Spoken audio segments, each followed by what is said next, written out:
Bonjour, je suis Mister Emma et vous regardez Archi Urbain.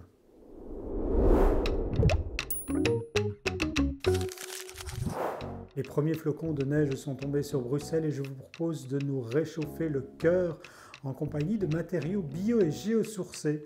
C'est un petit tour d'une maison personnelle de l'architecte Alizé Dassonville que je vous propose à Uccle.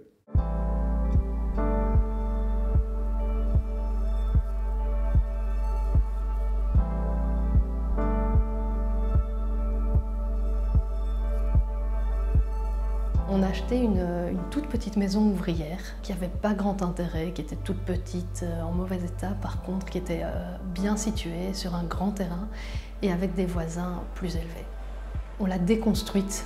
On a commencé par lister en fait tous les matériaux qu'on avait dans la maison et voir pour chaque matériau ce qu'on pouvait en faire. Donc certains ont été réutilisés pour l'aménagement du jardin, d'autres sont partis dans des filières de réemploi. Et pour le reste, ça a été déconstruit mais en veillant à un tri pour un recyclage.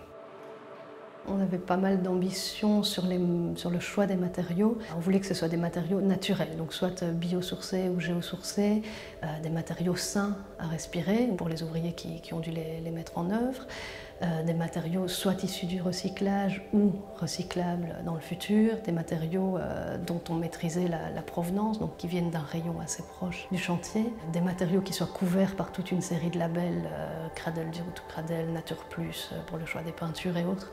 Donc, un peu à l'image de l'inventaire pré-démolition, on a aussi établi un inventaire des matériaux qu'on voulait mettre en œuvre.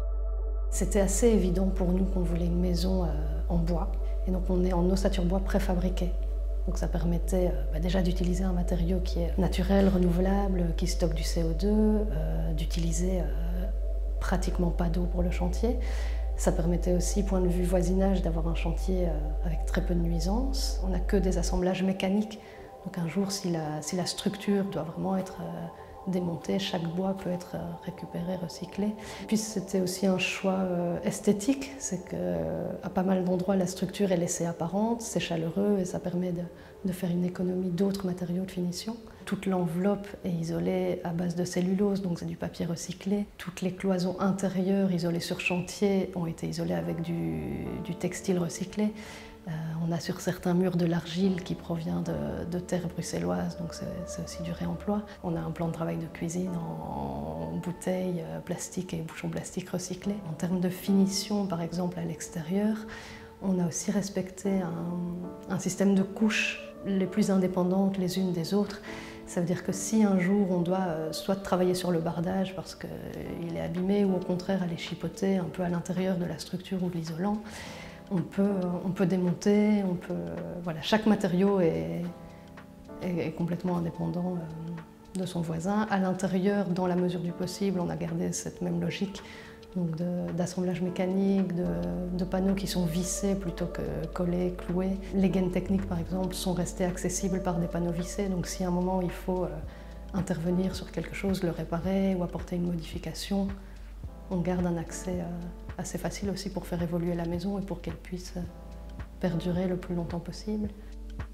On a pas mal d'automatismes dans la construction qui font qu'on utilise plus de matière que réellement nécessaire. Si je prends l'exemple un peu classique du plancher intérieur dans une maison, on a souvent le plancher isolé qui est fermé par une plaque et puis on rajoute encore un faux plafond avec une structure métallique ou bois, une plaque de finition, un enduit, une peinture. Ici on s'est posé la question partout où c'était possible, où on n'avait pas d'exigence en termes d'acoustique par exemple. On a vraiment essayé de limiter la quantité de matière et donc on s'en tient à l'essentiel, c'est-à-dire juste la structure portante en bois et un panneau qui fait la finition par-dessus et par-dessous.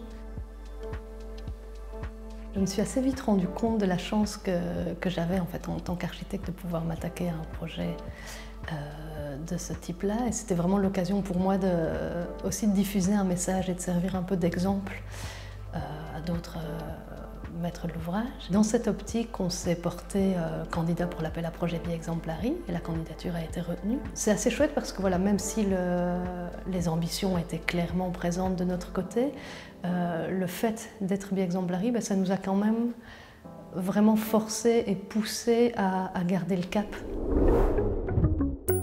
En cette période de fin d'année, il y a quelques livres que je voudrais vous présenter, des livres qui pourraient devenir des cadeaux au pied du sapin. Et je commence par un livre qui est une promenade le long du canal Albert à la découverte des ponts de ce canal qui vous est proposé par Ney et Partner.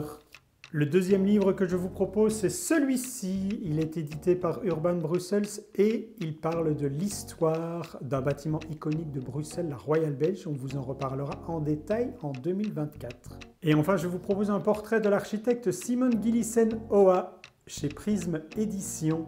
Nous allons directement rencontrer les auteurs et autrices de ce livre, Caroline Mirop et Jean-Pierre Oa, qui vont vous parler de cet architecte. L'architecture de Simon Gillissen-Oa, c'est une architecture moderne. Elle appartient à ce qu'on appelle très globalement le modernisme. Ceci dit, il n'est plus question, dans la seconde moitié du XXe siècle, de ce modernisme très radical, que j'appelle volontiers abstrait, qui est celui des avant-gardes de l'entre-deux-guerres. Dans la seconde moitié du XXe siècle, Simon Gillissen-Oa et un bon nombre de ses collègues ont une attitude, une démarche plus sensible au lieu, au contexte dans lesquels l'architecture s'installe, peut-être pas le contexte urbain, mais en tout cas le contexte culturel dans lequel l'architecture s'installe. Simon Gillissen-Oa fait partie de ces architectes qui utilisent la contrainte pour travailler autrement l'architecture et produire quand même une architecture très belle, très moderne, très géométrisée, mais qui inclut complètement non seulement la réglementation urbanistique, mais aussi la pierre, la brique, l'ardoise, le bois, c'est-à-dire toute une série de matériaux qu'on pourrait appeler traditionnels et que l'on trouve souvent de manière locale, en Belgique en particulier. La plupart des meubles que vous voyez dans l'appartement ont été dessinés par ma mère. Ce n'était pas une dame qui dessinait le mobilier, elle n'était pas spécialisée dans le mobilier, elle a participé à des concours pour de mobilier, etc. Et aussi, si vous regardez bien, avec ses banquettes, avec ses coussins de Sky, c'est un matériau qu'on utilisait très fort dans les années 60. Et les radiateurs aussi, ce qu'on appelait les radiateurs Rontal à l'époque, c'était ces radiateurs-là, il y en a un peu partout. Je me souviens très bien parce que c'était le parent d'une architecte, Agnès Emery, qui avait commencé à diffuser, à faire connaître ses premiers radiateurs qui permettaient d'avoir des petits radiateurs très légers. On utilisait la brique ici dans la cuisine, la brique apparente dans la salle de bain. L'entre-deux-guerres, c'est l'époque où Dupuy et Simon Gillissen-Oa ont fait leurs études ensemble, entre 1935 et 1938. Et ils se sont retrouvés au début des années 50 et se sont associés pendant 3 ans. 3 années où ils ont fait des choses fantastiques, mais qui sont peut-être les 3 seules années où Simon Gillissen-Oa a produit des œuvres, on va dire, des travaux pour lesquels elle a été un peu invisibilisée, parce qu'il est vrai que pendant des années, ce qui était signé Jacques Dupuy, Simon Gillissen-Oa, sortait dans les livres ou dans les conversations comme des œuvres de Jacques Dupuy.